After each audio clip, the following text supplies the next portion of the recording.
In the land of Denmark, Queen Gertrude displays immoral behavior and no remorse. She sees nothing wrong with marrying her brother-in-law. She doesn't understand why Hamlet doesn't want to call Claudius dad. Gertrude thinks that Hamlet should get over his father's death and move on with life immediately.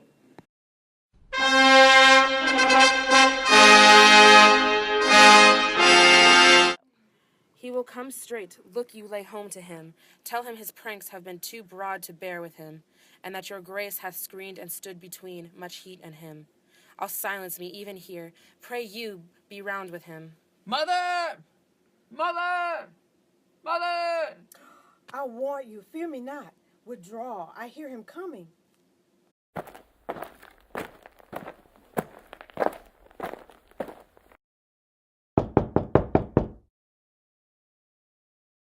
Now, Mother, what's the matter? Hamlet, thou hast thy father much offended. Mother, you have my father much offended. Come, you answer with an idle tongue. Go, you question with a wicked tongue. Why, how now, Hamlet? What's the matter now? Have you forgot me? No, by the rude not so. You are the queen, your husband's brother's wife, and were it not so, you are my mother. Nay, then I'll set those to you that can speak. Come, and sit you down. You shall not budge. You go not till I set you up a glass, where you may see the inmost part of you. Oh, no! Oh, what are you trying to do, murder me or something? What? Who? Who? How now? A rat? Dead for a ducat. Dead. Oh, I am slain! Oh, me, what hast thou done? Nay, I know not. Is it the king? Oh, what a rash and bloody deed this is. A bloody deed, almost as bad, good mother, as kill a king and marry with his brother. As kill a king? Aye, lady, it was my word. Thou wretch...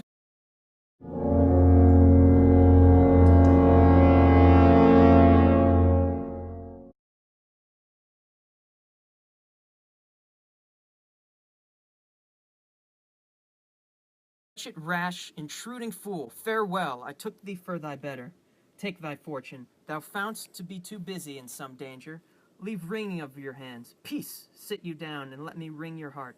For so I shall, if I be made of penetrable stuff. If damned custom not be brazed it so, this is proof and bulwark against sense. What have I done that thou dost wag thy tongue in noise so rude against me? Such an act that blurs the grace and blush of modesty, calls virtue hypocrite, takes off the rose from the fair forehead of an innocent love and sets a blister there, makes marriage vow a false dicer's oath. Oh, such a deed as from the bloody constration plucks, as from the body of contraction plucks the very soul, and sweet religion makes a rhapsody of words.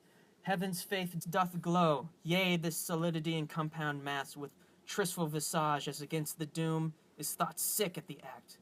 Ah, me, what act that roars so loud and thunders in the index? Look here upon this picture, and on this the counterfeit persistment of two brothers. See what a grace was seated on his brow. Hyperion's curls, the front of Jove himself. An eye like Mars, to threaten and command, a station like the herald Mercury, new lighted on a heaven-kissing hill.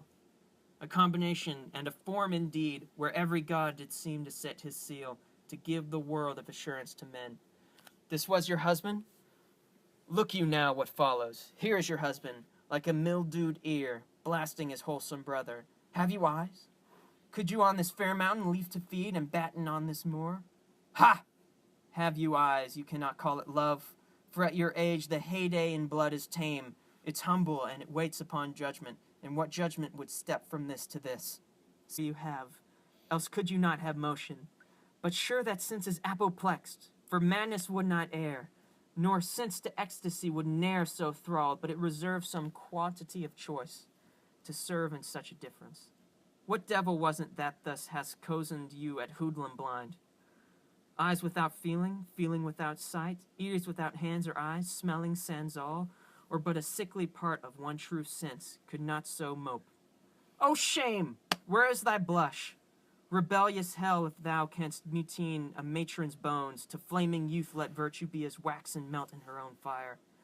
Proclaims no shame, when the compulsive ardor gives the charge, since frost itself is actively doth burn, and reason ponders well. Oh, Hamlet, speak no more. Thou turn'st mine eyes into my very soul, and there I see just black and grained spots. I will not leave their taints. Of your president lord, a vice of kings, a cut-purse of the empire and rule, that from a shelf of the precious diadem stole and put in his pocket. No more. A king of shreds and patches. Save me and hover o'er me with your wings, you heavenly guards. What would your gracious figure? Alas, he is mad. Do you not come to your tardy son to chide, that lapsed in time and passion lets go by the important acting of your dread command? Oh, say! Do not forget, this visitation is but to whet they almost blunted purpose. But look, amazement on thy mother sits. Oh, step between her and her fighting soul. Conceal in weakest bodies strongest works. Speak to her, Hamlet. How is it with you, lady? Alas, how is it with you, that you do bend your eye on vacancy, and with the incorporeal air do hold discourse? Forth at your eyes, spirit. Alas, how is it with you, that you do bend your eye on vacancy, and with the incorporeal air do hold discourse? Forth at your eyes your spirits wildly peep, and as the sleeping soldiers in the alarm, your bedded hairs like life and excrements start up and stand on end. O gentle sun, upon the heat and flame of thy distemper, sprinkle cool patience. Whereon do you look? On him! On him! Look you how pale he glares, his form and cause conjoined, preaching to stones, would make them capable. Do not look upon me. Lest with this piteous action you convert my stern effects, then what I have to do will want true color, tears perchance for blood. To whom do you speak this? You see nothing here? Nothing at all. Yet all that is I see. Nor did nothing here? No, nothing but ourselves. Why, look you there. Look how it steals away, my father in his habit as we lived. Look where he goes, even now, out at the portal. This, the very coinage of your brain. This bodiless creation, ecstasy is very cunning in. Ecstasy? My pulses yours doth temperately keep time and makes as healthful music. It is not madness that I have uttered.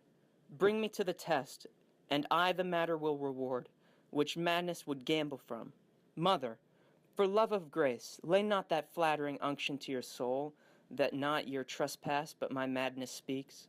It will but skin and film the ulcerous place, whiles ranks corruption, mining all within, infects unseen. Confess yourself to heaven. Repent what's past, avoid what is to come, and do not spread the compost of the weeds to make them ranker. Forgive me this my virtue, for in the fatness of these pursy times, virtue itself of vice must pardon and beg. Yea, curb and woe, for leave to him do good. Oh, Hamlet, thou hast cleft my heart in twain. Oh, throw away the worser part of it, and live the purer with the other half. Good night, but go not to my uncle's bed. Assume a virtue if you have not. That monster custom, who all since doth eat of habits evil, is angel yet in this. To that the use of actions fair and good, he likewise gives a frock or livery, that aptly is put on. Refrain tonight, and that shall lend a kind of easiness to the next abstinence, the next more easy. For yous almost can change the stamp of nature, and either master the devil or throw him out with wondrous potency. Once more, good night. And when you are desirous to be blessed, I blessing beg of you. For this same Lord I do repent, but heaven hath pleased it so, to punish me with this, and this with me, that I must be their scourge and minister. I will bestow him, and I will answer well the death I gave him. So again, good night. I must be cruel only to be kind. Thus bad begins, and worse remains behind. One word more, good lady. What shall I do? Not this, by no means, that I bid you do.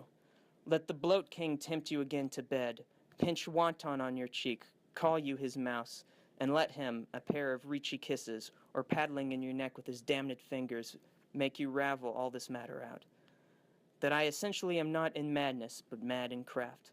'Twere good to let him know, but for what's a king, fair, sober, wise, would from a paddock, from a Young Hamlet is neither a hero nor a villain. He is partly a hero because he does kill his father's murderer, but in this act, he is committing a sin which is villainous. We, the people of Denmark, root for Hamlet in his goal of killing Claudius because he killed our beloved King Hamlet.